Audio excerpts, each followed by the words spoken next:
बच्चों, एक बार फिर से स्वागत है आपका हमारे यूट्यूब चैनल पे। और आज की इस वीडियो में हम पढ़ने वाले हैं यूपी बोर्ड कक्षा 8 की हिंदी पाठ्यपुस्तक से पाठ 18 नीड़ का निर्माण फिर। प्रस्तुत पाठ एक कविता है और इस कविता को लिखा है हरिवंश राय बच्चन जी ने। और इस कविता में कवि ने मनुष्य को जीवन की कठिनाइयों से लड़ने और सब कुछ नष्ट हो जाने पर फिर से नए निर्माण की प्रेरणा दी है। तो चलिए आज का हमारा ये पाठ नीड़ का निर्माण फिर कविता पढ़ते हैं और इस कविता का आशय समझते हैं कि कवि ने इस कविता में हमें क्या बताया है। कवि हैं इसके हरिवंश राय बच्चन जी और ये कविता यूपी बोर्ड कक्षा 8 की हिंदी पाठ्यपुस्तक से पाठ 18 है। तो चलिए शुरू करते हैं। कवि लिखते हैं, नीड़ का निर्माण फिर नेह का आह्वान फिर बह उठी आंधी की नभ से छा गया सहसा अंधेरा। धूलि धूसर बादलों ने भूमि को इस भांति घेरा। रात सा दिन हो गया फिर रात आई और काली। लग रहा था अब न होगा इस निशा का फिर सवेरा। इस रात के उत्पात भय से भीत जन जन भीत कड़कड़। इसके आगे की पंक्तियाँ दूसरे पृष्ठ पर है, तो पहले हम यहाँ तक की पंक्तियों का आशय समझते हैं, उसके उपरांत आगे की पंक्तियों को समझेंगे। नीड़ का अर्थ होता है बच्चों घोंसला, जो चिड़िया बनाती है, जैसा कि आपको चित्र में भी दिखाई दे रहा होगा। नीड़ का अर्थ होता है घोंसला। तो यहाँ कवि ने बताया है कि आंधी आने के बाद जैसे चिड़िया का घोंसला बिखर जाता है, लेकिन वो चिड़िया पुनः अपना घोंसला बनाती है, वैसे ही हमें भी अपने जीवन में कठिन परिस्थितियों में हमें हार मान जाने के बाद, अर्थात जीवन में कठिन से कठिन परिस्थिति आ जाने पर भी हार स्वीकार नहीं करनी चाहिए और हमें नया निर्माण करते रहना चाहिए। कवि कहते हैं, नीड़ का निर्माण फिर अर्थात हे पक्षी तुम अपने नीड़ का अर्थात घोंसले का निर्माण फिर अर्थात अपने घोंसले का निर्माण फिर से करो। अर्थात हे पक्षी तुम अपने टूटे हुए घोंसले का निर्माण फिर से करो। नेह का आह्वान फिर नेह कहते हैं प्रेम को, और प्रेम के आह्वान मतलब स्वर से, और प्रेम के मीठे स्वर से इस संसार को भर दो। नीड़ का निर्माण फिर हे पक्षी तुम अपने टूटे हुए घोंसले का फिर से निर्माण करो, और नेह का आह्वान फिर अर्थात अपने मीठे स्वर से इस संसार को भर दो। कवि कहते हैं, बह उठी आंधी की नभ से, कि आकाश में आंधी उठने से। बह उठी आंधी की नभ से, कि आकाश में आंधी उठ जा, नभ का अर्थ होता है आकाश, कि आकाश में आंधी बहने लगी। छा गया सहसा अंधेरा, जिसकी वजह से सहसा अर्थात अचानक, जिसकी वजह से अचानक अंधेरा छा गया, कि आकाश में आंधी उड़ने लगी जिसकी वजह से अचानक अंधेरा छा गया। धूलि धूसर बादलों ने, धूलि धूसर अर्थात धूल से भरे हुए, धूलि धूसर अर्थात धूल से भरे हुए, बादलों ने अर्थात धूल से घरे हुए सने हुए बादलों ने भूमि को इस भांति घेरा, इस पृथ्वी को घेर लिया है। अर्थात जब आंधी चलती है तो पूरा जो आकाश है वह धूल से भर जाता है, धूल से भरे हुए बादलों से। तो कवि कहते हैं, बह उठी आंधी की नभ से छा गया सहसा अंधेरा, कि आकाश में आंधी के आ जाने से अचानक अंधेरा छा गया। धूल से युक्त बादलों ने इस भूमि को घेर लिया है। रात सा दिन हो गया फिर रात आई और काली। कवि कहते हैं कि दिन अर्थात बादलों के घेर लेने की वजह से ये जो दिन था वह बिल्कुल अंधकार युक्त रात्रि के समान हो गया, और फिर उससे भी अधिक अंधेरे वाली रात्रि आ गई। अर्थात एक तो दिन में ही अंधेरा छा गया, ऊपर से और काली रात आई। लग रहा था अब न होगा, और ऐसा लग रहा था कि मानो अब इस निशा का फिर सवेरा। निशा कहते हैं रात को, कि ये जो काली रात्रि अंधकार दुख से युक्त, कष्टों से युक्त ये जो रात्रि है, इस रात्रि का फिर से सवेरा नहीं होगा।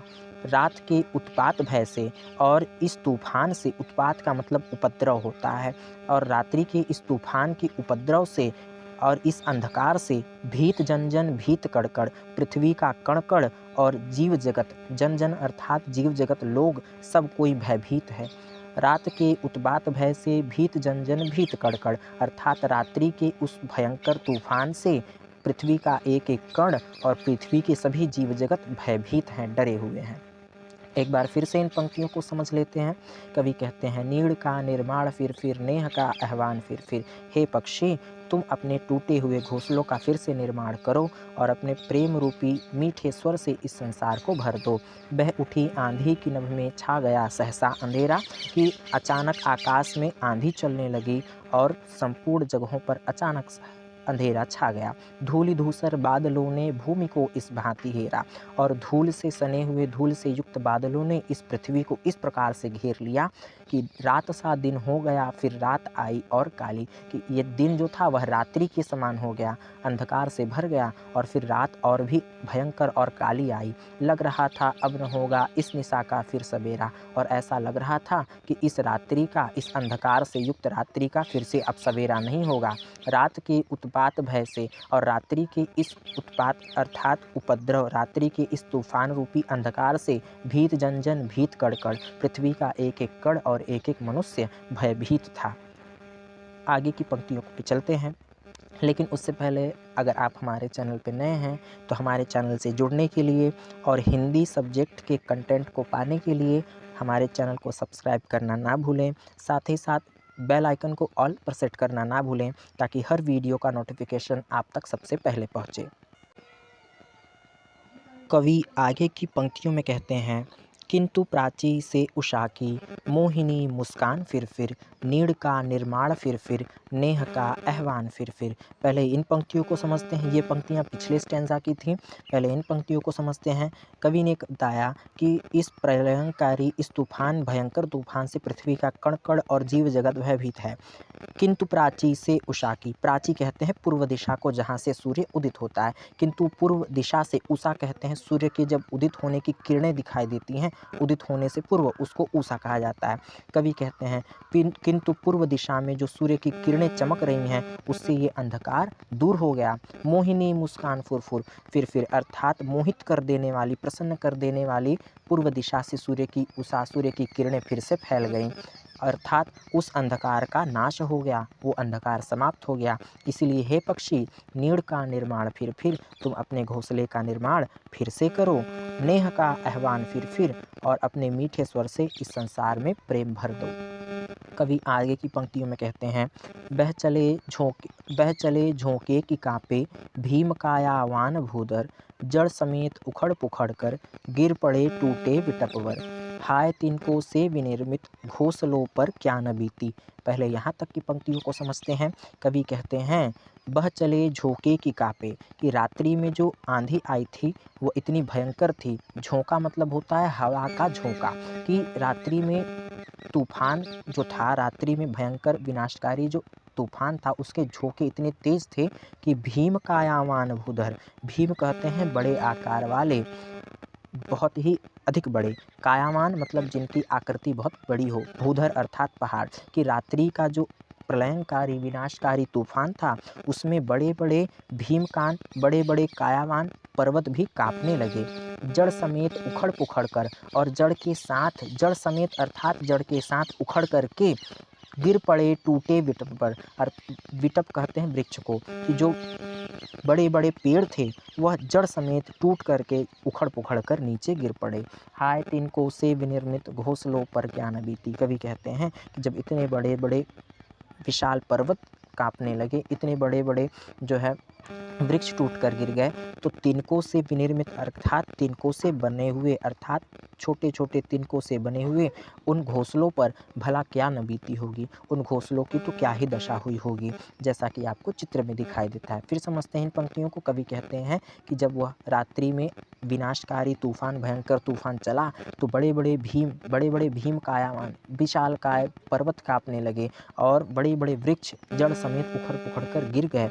तो उन तिनकों से, छोटे छोटे कड़ों से बने हुए, विनिर्मित अर्थात बने हुए घोंसलों पर भला क्या बीती होगी।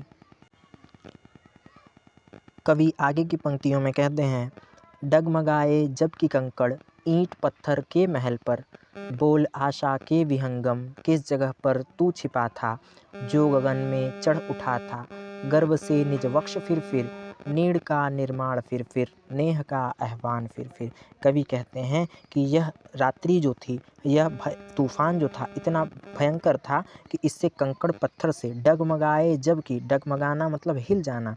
कंकड़ पत्थर से बने हुए, ईंट के बने हुए बड़े-बड़े महल भी इस तूफ़ान के सामने डगमगाने लगे। परंतु हे आशा रूपी पक्षी, विहंगम का मतलब होता है पक्षी, अर्थात इतना विनाश होने के बाद भी हे आशा रूपी पक्षी, तुम किस जगह पर छिपकर बैठे हुए थे?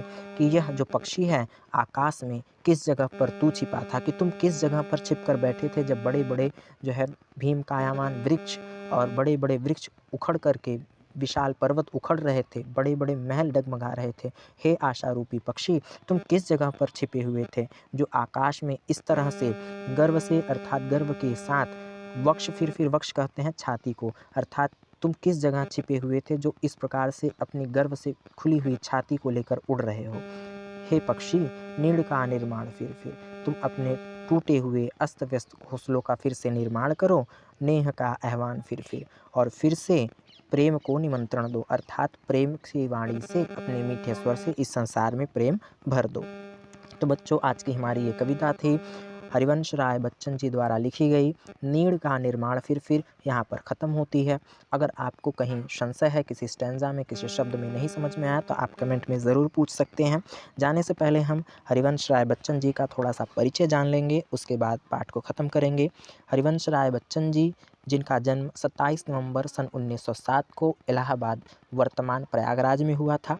इनकी रचनाओं में मधुशाला, मधुकलश, निशा निमंत्रण, एकांत संगीत, सतरंगिणी, क्या भूलूं क्या याद करूं आदि विशेष रूप से उल्लेखनीय है।